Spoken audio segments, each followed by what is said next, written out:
So it has been a short summer as far as riding goes.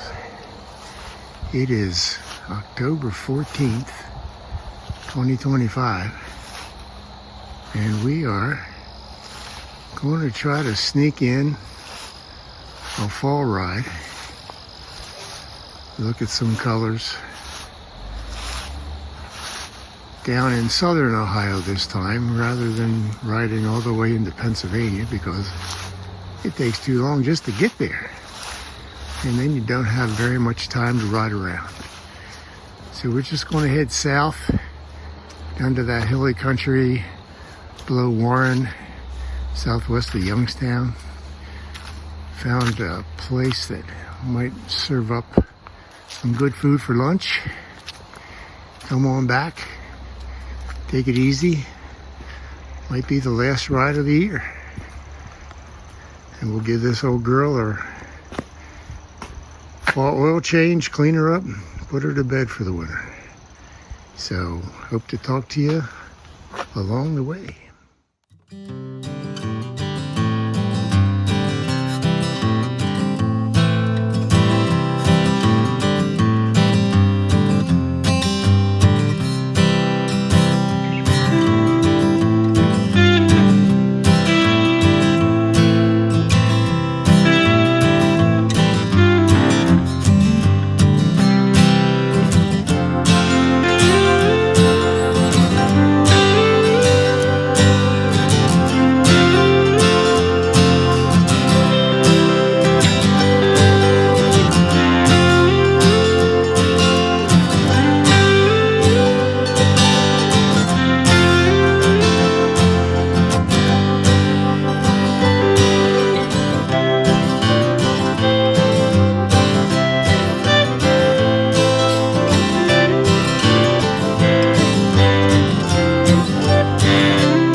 And so, we did come home and look it up.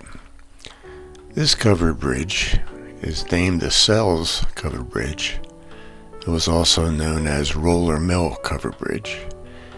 And originally it crossed the West Fork of the Little Beaver Creek along Laughlin Mill Road. It's a multiple king post bridge. That's the name of the truss system. More on that in a second. And it's 48 feet long and 12 feet wide. And it was constructed in 1878. And it had stone abutments on both sides, and it was capable of holding a 5-ton load. Now, the king post truss system refers to the design of the trusses that make up the frame of the bridge.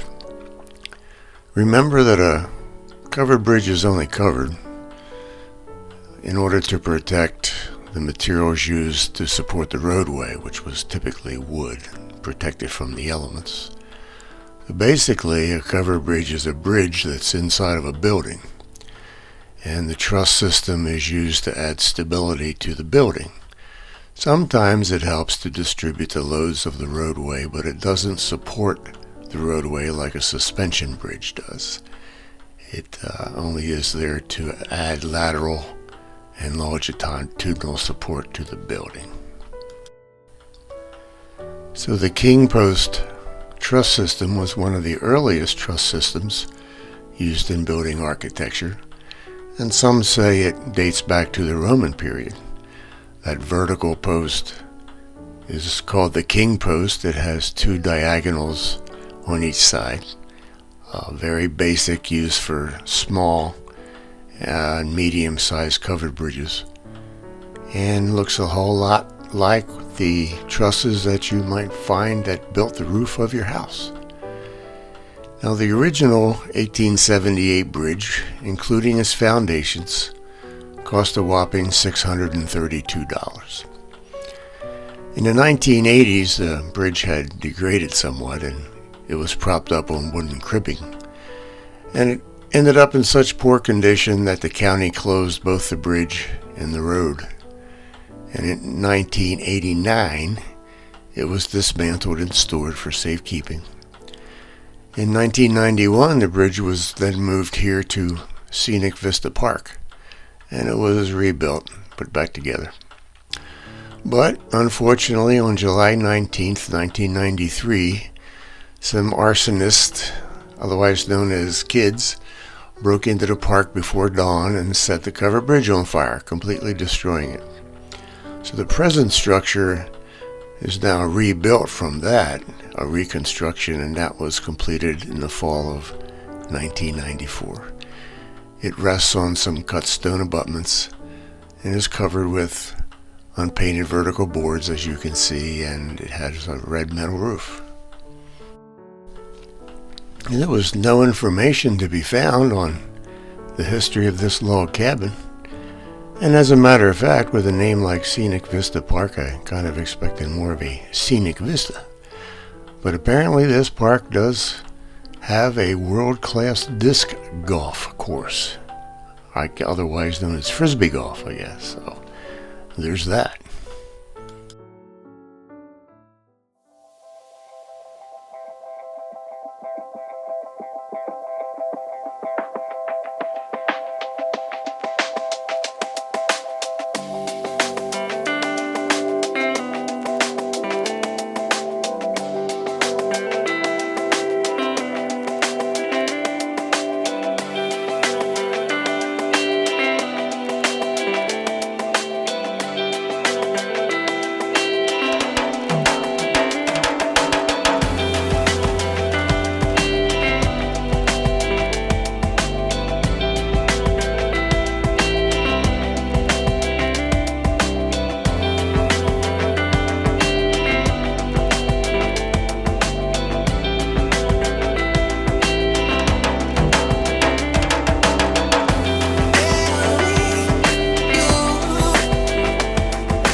So the McClellan Covered Bridge crosses the West Fork of the Little Beaver Creek on what used to be this McClellan Road. It's also in Columbiana County, Ohio. It was restored in 2016 to 2017, originally constructed in 1871, and it also uses a multiple king post truss design. It used to connect McClellan Road with Wayne Bridge and Trinity Church roads. McClellan Road was abandoned in the 20th century and the bridge was neglected to the point that in 2015 a steel beam was run across the length of the sagging roof of the bridge to prevent it from collapsing. And ultimately the county closed it to even pedestrian traffic. A contract to restore the bridge was awarded to McCoy Construction Company of Calcutta, Ohio for $280,494 in February of 2016. The county engineer oversaw the project. The county obtained $400,000 from the U.S. Department of Transportation National Historic Covered Bridge Preservation Program. I bet you didn't even know there was a National Historic Covered Bridge Preservation Program. And $100,000 came from the Ohio Public Works Program. They raised the bridge 1 foot, restored the bridge, constructed new stone abutments, and rebuilt the other one, and rehabbed all the fire-retarded wood siding and flooring.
The Spread Eagle Tavern. What a name for that. Might make you think it was a different kind of house.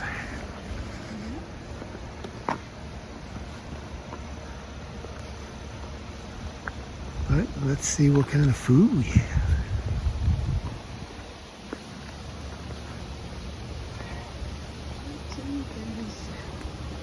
You never know. 1837. So I spotted this place on Google Maps as I was planning this trip, looking for a place to have a late lunch. And we're here at the Spread Eagle Tavern and Inn in Hanover, Ohio. Now all this area and the tavern and inn dates back to the canal days in Ohio. The major canal in Ohio was, of course, the Ohio and Erie Canal that stretched between the Ohio River, heading up north through Akron and ending up at Lake Erie at Cleveland. It's about 308 miles long and had 152 locks. There was an elevation change all the way up, increase to Akron, and then an elevation drop from Akron to Cleveland. Hanover was a stop along a canal called the Sandy and Beaver Canal, and it connected the Ohio and Erie Canal at Boulevard, Ohio, to the Ohio River at Glasgow, Pennsylvania.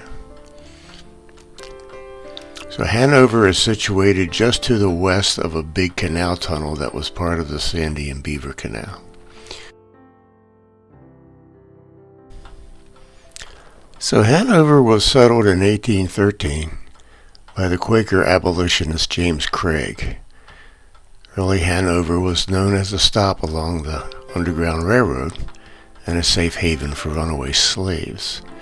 Evident still today are remnants of the underground passage that connected George Sloan's brick row with his brother-in-law, Dr. James Robinson's home just across the street. Runaway slaves were often whisked then to a secret upstairs hideaway in the Robinson home that was accessible only by the way of a second-story window. And then at nightfall, the slave fugitives would board a canal boat and flee to their next safe haven and on to freedom in Canada. It was around that time, 1837, that the Spread Eagle Tavern was to be built along Plymouth Street. It was said to have been erected by canal artisans that were thrown out of work by the bank panic of 1837. And the building is known still today as one of the area's finest examples of Federal period architecture. It has 3 floors, 11 rooms, and 12 fireplaces. Indeed, were taken directly from the works of the renowned late 18th century architect Asher Benjamin, whose pattern books depict many of the fine raised wood windows and door casings, fluted column frames, and intricately carved mantels that are seen throughout the tavern. In 1863, the Sandy Valley Order of Free and Accepted Masons was organized on the 3rd floor of the tavern, and there's also folklore of Abraham Lincoln's stagecoach stop here, chronicled in the minds of some of Hanover's early residents.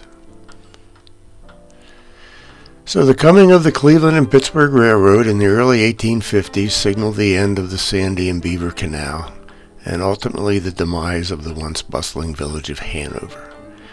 Today, virtually all that remains of this grand and illustrious past is historic Plymouth Street, and its many fine century homes and its once venerable Spread Eagle Tavern, and a cluster of 10 National Historic Trust buildings adjacent to the tavern.